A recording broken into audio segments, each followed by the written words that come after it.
Ladies and gentlemen, El Salvador President Nayib Bukele might have just pulled off one of the craziest political maneuvers of all time. You see, as many of you know, Democratic Senator Chris Van Hollen has flown down to El Salvador in an attempt to meet up with this recently deported MS-13 gang member, Kilmar Garcia. And so you know what? El Salvador President Bukele let him do it. He let them meet up, just not for the reasons that the Democrats were hoping for. You see, the Democrat narrative for weeks now has been that Kilmar Abrego Garcia, an illegal immigrant who was deported under President Trump's America First deportation policies, is being held in some sort of third world death camp where he's being tortured, starved, and mistreated. And so Democratic Senator Van Hollen flew all the way down to El Salvador to expose the truth. And so what did President Bukele do in response? He called their bluff and exposed the Democrats for the absolute idiots that they are. He let Democratic Senator Van Hollen meet face-to-face with Kilmar Garcia, and then he absolutely humiliated the Democrats in front of the entire world. You see, after their meeting, Bukele took to Twitter and posted, "Kilmar Abrego Garcia miraculously risen from the death camps and torture, now sipping margaritas with Senator Van Hollen in the tropical paradise of El Salvador." Folks, you can't make this up. You literally could not write a script better than this. But folks, then President Bukele went on an absolute Twitter tirade. Take a look at this.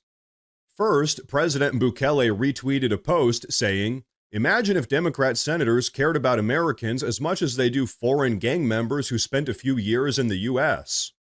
And then he retweeted another post that said, "Democrat Senator Chris Van Hollen is now sipping margaritas with alleged wife-beater and MS-13 gang member Kilmar Garcia in El Salvador."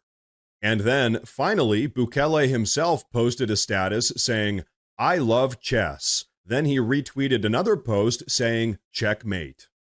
Folks, that's right. This entire situation was a setup designed to make the Democrats look like the anti-American traitors that they actually are. President Bukele baited Van Hollen into coming down to El Salvador, let him take the photo op with the MS-13 gang member, and then used that very same photo op to absolutely eviscerate the Democrat narrative. And now, you know what? Take a look at what Stephen Miller had to say about all of this. Sean, we've reached a point in American politics where we have one party led by President Donald Trump that fights for Americans, and a second party, I guess led by AOC, that fights for illegal aliens. But not just illegal aliens, criminal, wife-beating, terrorist illegal aliens. Two immigration judges, as you said, found that he was a member of MS-13, as did the arresting police department here nearby in Prince George's County.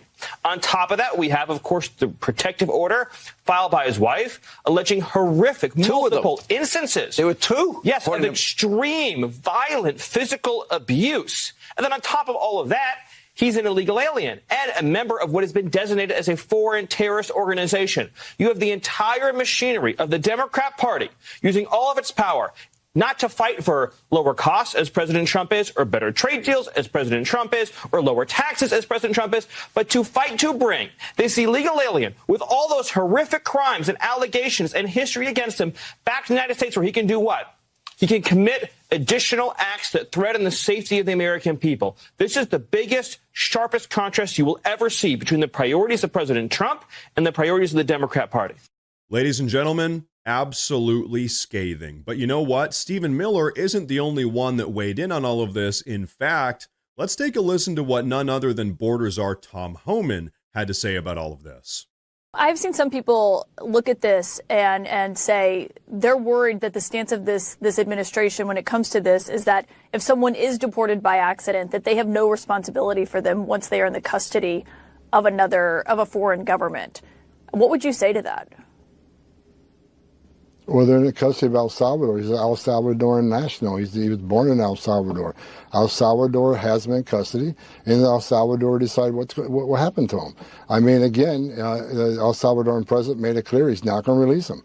So again, I'm going to go back. The DOJ, they can fight this out in the courts. As I'm not a part of that. I'm not an attorney. I'm not a prosecutor. So we'll let the courts, decide what the next steps will be. Even though it was a U.S. immigration judge who said The one place he can't go is El Salvador. I mean, he could have been deported literally anywhere else. Again, we keep going back and back, but again, that was years ago. Country conditions were different. That gang no longer exists in El Salvador. He has been designated a terrorist since that time. 2 different federal judges said he's an MS-13 member. A police department said he's an MS-13 member. ICE data shows he's an MS-13 member. El Salvador says he's an MS-13 member. As you know, MS-13 has been designated terrorist. The case has the facts of the case have changed since that first decision. So again, I'll leave it up to the DOJ to argue that case in court, but that is where I stand, and that's my belief. Now, folks, what do you say we talk about what all of this really means? Senator Van Hollen, a sitting Democratic U.S. senator, just traveled to another country to advocate on behalf of a foreign criminal, a man with documented connections to MS-13, who was deported under the law by the Trump administration. And instead of standing with the American victims of illegal immigrant violence, Democratic Senator Van Hollen posed for photos with a violent, wife-beating gang member in a tropical paradise while sipping margaritas. Ladies and gentlemen, let that sink in for a moment. This is how much the Democrats care about Americans. Not one bit.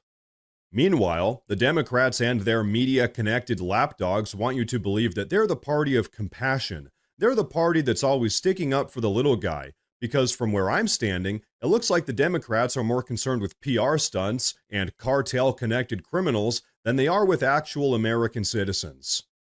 And keep in mind, beyond being a wife-beating MS-13 cartel terrorist, Gilmar Garcia was an illegal immigrant. That is why he got deported.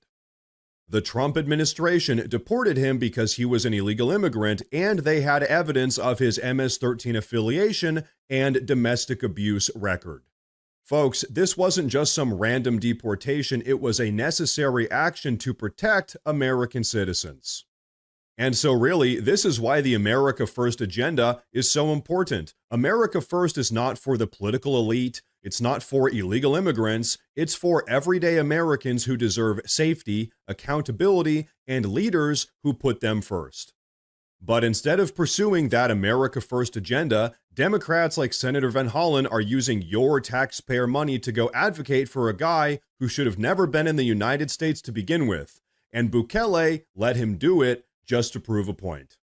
And ladies and gentlemen, as we said earlier, Bukele's plan worked perfectly. The entire world has watched all of this unfold in real time. Bukele exposed the Democrats' obsession with violent gang member illegal immigrants. He exposed their blind hatred of President Trump's immigration policies. And most importantly, he exposed the Democrats' ongoing disregard for everyday American citizens. So you know what, folks? Here's my personal opinion. I hope President Trump continues to deport illegal immigrant, violent cartel gang member terrorists down to El Salvador. This entire plan seems to be working pretty well to me. Because, ladies and gentlemen, I'll tell you what, the fewer of those people we have in this country, the better. And that is what America First is all about.